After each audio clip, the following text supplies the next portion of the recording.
আসসালামু আলাইকুম রহমতুল্লাহি ওয়া বারাকাতুহু। হ্যালো এভরিওয়ান, সবাই কেমন আছেন? আশা করছি আপনারা সবাই অনেক বেশি ভালো আছেন। সো আজকের এই ভিডিওতে মূলত একটা দুঃসংবাদ দিতে আসছি। আর এই দুঃসংবাদটা আমি দিতে চাইনি, বাট এখান থেকে অনেক কিছু জানার আছে। সেটা হচ্ছে রিসেন্টলি একটা বাংলাদেশি ভাইয়ার হচ্ছে ভিসা ক্যান্সেল হয়েছে। এখন ভিসা ক্যান্সেল হওয়ার কারণগুলো কি সেগুলো হচ্ছে উনি নিজেই আপনার হচ্ছে মেনশন করেছে। ভাইয়াটার নাম আমি এখনও জানতে পারিনি, বাট ভাইয়া নামটা জানলো আমি হয়তো বা আপনার সাথে শেয়ার করবো না। সো ব্যাপারটা এরকম হয়েছে যে উনি হয়তো বা ব্রিসবেনে পড়াশোনা করার জন্য ব্যাচেলরে গিয়েছিলেন। ব্যাচেলরে যাওয়ার পর উনি ২ বছরে অনেকবার অনেক ধরনের কোর্সে হচ্ছে আপনার ডাউনগ্রেড করেছে। অনেক ধরনের সিউই কিন্তু ওনার কাছে ছিল এবং উনি একটা ট্রেড কোর্সও নিয়েছিল, যেটা পেইন্টিংয়ে মোস্ট প্রবলি।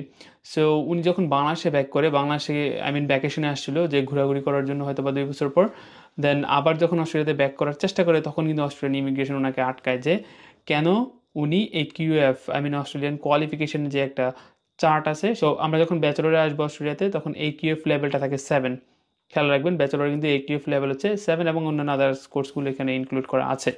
কিন্তু আমরা এখান থেকে যদি নিচে যাই, যেমন ডিপ্লোমাতে যাই, অন্যান্য আদার ট্রেড কোর্সে যাই, তখন কিন্তু এই এইচটিএফ লেভেলটা মেনটেন করা হচ্ছে না, তখন এটা নিচের দিকে যাচ্ছে। খেয়াল রাখবেন। সো ভাইয়া কিন্তু আসছিল ব্যাচেলরে, বাট ভাইয়া যখন ডাউনগ্রেড করলো তখনই অস্ট্রেলিয়ান ইমিগ্রেশন যখন ব্যাক করবে অস্ট্রেলিয়াতে তখন ওনাকে জিজ্ঞাসা করলো যে তোমার তো এইচটিএফ লেভেল মেনটেন হচ্ছে না, বা তুমি গিয়েছিলে ব্যাচেলরে, তুমি এসওপিতে লিখছো একটা। আমরা কিন্তু অস্ট্রেলিয়াতে আসার সময় সবাই এসওপিতে অনেক কিছু লিখে আসি যে একদম পিওরভাবে এরকম এরকম আমাদের পুরো টার্গেট, পুরো যেই জার্নিটা স্টুডেন্ট হিসেবে অস্ট্রেলিয়াতে আসার পুরো জার্নিটা কিন্তু আমরা এই এসওপিতে লিখে আসি, বাট এখানে আসার পর আমরা সব ভুলে যাই। সো ব্যাপারটা হচ্ছে ভাইয়া হয়তো বা কোনো স্ট্রেসের কারণে বা একটু ফ্লেক্সিবিলিটির কারণে হয়তো বা ডাউনগ্রেড করেছিল, যেখানে হচ্ছে টিউশন ফিটা একটু কম থাকে মোস্ট প্রবলি ইউনিভার্সিটি থেকে আপনি যখন অন্য ইনস্টিটিউশনে মুভ করবেন। কিন্তু ভাইয়া হয়তো বা অনেক সিভি দেখানোর চেষ্টা করেছিল ওনাদেরকে, বাট ওনারা ডিরেক্টলি বলতেছে না, তুমি এই কিউএফ লেভেল মেনটেন করতেছে না। বাইরের কাছে একটা graduate diploma, most probably graduate ডিপ্লোমার সিওই ছিল। আমি এখানে হচ্ছে চার্টটা দিয়ে দিব আপনাদেরকে, অথবা ডিসক্রিপশনে হচ্ছে ভাইয়া নিজের মুখে যা লিখেছে ওই জিনিসগুলোর একটা যে পিডিএফ, সেই পিডিএফটা আমি বা পিকচারটা আমি দিয়ে দিব, লিঙ্ক দিয়ে দিব, আপনারা হচ্ছে দেখে নিন যে ভাইয়া কী লিখছে। সো ফাইনালি যাই হোক, ওনার হচ্ছে ভিসাটা ক্যান্সেল করে দেওয়া হয়েছে। সো যেটা শুনে অনেকটা খারাপ লাগছে, কারণ আমরা জানি অনেক টাকা খরচ করে হচ্ছে আমরা এই ধরনের কান্ট্রিতে আসি, সার্ভাইভ করার জন্য অনেক কষ্ট করি, অ্যান্ড দিন শেষে যদি ভিসা ক্যান্সেল হয়ে যায় তখন কিন্তু মাথার উপর থেকে ছাদ চলে যায়, পায়ের নিচ থেকে একদম মাটি চলে যায়। এখন আমি জানি না ভাইয়ের অবস্থা কী আছে। আল্লাহ তালা যেন ভাইয়াকে ধৈর্য ধরার তৌফিক দান করেন। এবং ভাইয়া একটা জিনিস মনে রাখবেন, আল্লাহ যা করে ভালোর জন্য করে। সো হয়তো বা আপনার জন্য ভালো কিছু আছে বাংলাদেশে বা অন্য আদার কান্ট্রিতে বা অস্ট্রেলিয়ার থেকে, যে হয়তো বা বেটার কোনো অপরচুনিটি আছে আপনার জন্য, এই জন্য হয়তো বা আল্লাহ এটা করছে। সো এটা মেনে নিন। আমার ক্ষেত্রে হলো আমি এটা মেনে নিতাম, আল্লাহ না করুক অন্য আদার কারো জন্য এরকম ধরনের কোনো প্রবলেম না হয় ইন ফিউচার। সবাই সবার জন্য দোয়া করব। আর এই ভিডিওটা করার একটা রিজন হচ্ছে আপনারা যারাই নতুন অস্ট্রেলিয়াতে আসবেন এবং অস্ট্রেলিয়াতে আছেন বর্তমানে, সবাইকে একটু সতর্ক করার জন্য যে আপনারা যেই কোর্সে থাকেন না কেন, এই কোর্স রিলেটেড হচ্ছে আপনি চেঞ্জ করবেন, এই কোর্সে থাকবেন। এই কোর্সের নিচে যাওয়ার আগে একটু চিন্তা ভাবনা করবেন।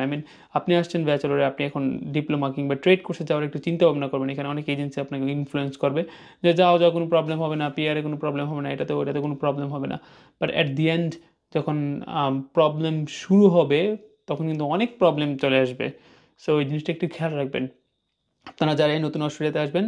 সো কোর্স চেঞ্জ করার আগে একটু চিন্তা ভাবনা করবেন। ব্যাচেলরে আসলে ব্যাচেলর টাইপের কোর্স করেন এবং সেম ক্যাটাগরিতে থাকেন। যেমন আপনি ব্যাচেলর অফ আইটিতে আসছেন, তো আপনি চেঞ্জ করলে ইনস্টিটিউশনে যান বা যেখানেই যান না কেন, আপনি ব্যাচেলর অফ আইটিতেই মুভ করবেন, আপনি ডিপ্লোমাতে মুভ করবেন না। তখন কিন্তু আবার একটা প্রবলেমের কারণ হইতে পারে এরকম। এটা হচ্ছে জলযন্ত্রের একটা উদাহরণ ভাইয়ার যে ব্যাপারটা হলো। সো হোপফুলি সবাই এই জিনিসটা বুঝবে। চেঞ্জ করার আগে একটু চিন্তা ভাবনা করে চেঞ্জ করবেন যে কোথায় যাচ্ছেন, এদিকের যে রুলস অ্যান্ড রেগুলেশন সবগুলো মেনটেন হচ্ছে কিনা। আশা করছি নেক্সট ইয়ার কারো এরকম হবে না, আমি চাই না এবং আমরা কেউই চাই না যে কারো কাছ সাথে এরকম হোক। এটা অনেক দুঃখের একটা বিষয়। অ্যান্ড রিসেন্টলি কিছু ইস্যু নিয়ে তারা কিন্তু আপনার হচ্ছে অনেক বেশি কনসার্ন হচ্ছে। সো 24 আওয়ার্স ওয়ার্কের ইস্যুটা নিয়ে, দেন হচ্ছে ভাইয়ার ব্যাপারটা নিয়ে। এটা হচ্ছে ব্রিসবেনের একটা ব্যাপার, ব্রিসবেন এয়ারপোর্টে এটা হয়েছে। আর একটা হচ্ছে একটা পাকিস্তানি ভাইয়ের সাথে অ্যাডেলেডে হয়েছে। সো এই ধরনের জিনিসগুলো কিন্তু এখন অহরহ হওয়ার সম্ভাবনা আছে। ঘন ঘন হওয়ার সম্ভাবনা আছে। আমাদের সবাইকে একটু সতর্ক থাকতে হবে, আমরা যেন হাইলাইট না হই, কোনো ধরনের ক্রাইম কিংবা অন্য কোনো জিনিসের জন্য আমরা ইনভলভ না হই, সেই জিনিসটাতে আমাদের খেয়াল রাখতে হবে। যদি ইনভলভ হয়েছে তখন কিন্তু আমাদের ব্যাকগ্রাউন্ড চেক করলে অনেক ইনফরমেশন তারা পাবে, তখন কিন্তু আমাদের এখানে থাকা বা না থাকার একটা প্রশ্ন কিন্তু চলে আসবে ভিসা ক্যান্সেল হওয়ার। সো সবাই একটু জাস্ট সতর্ক থাকবেন, ইনশাল্লাহ সব কিছুই ঠিকঠাক মতো চলবে আশা করি। আল্লাহ ভরসা। সবার জন্য দোয়া রইলো অ্যান্ড আমার জন্য সবাই দোয়া করবেন। আমার বাবা-মার জন্য এবং এখানে যারাই আছে না কেন বাংলাদেশ থেকে আসছে এবং আসবে সবার জন্য দোয়া করবেন যেন এই ধরনের প্রবলেম কেউ ফেস না করে। সবাই ভালো থাকবেন, সুস্থ থাকবেন। পরবর্তীতে এই ধরনের কোনো নিউজ পেলে আমি আপনাদের সবাইকে জানিয়ে দেব। Till then take care, bye bye, and আসসালামু আলাইকুম ওয়া রাহমাতুল্লাহি ওয়া বারাকাতুহু।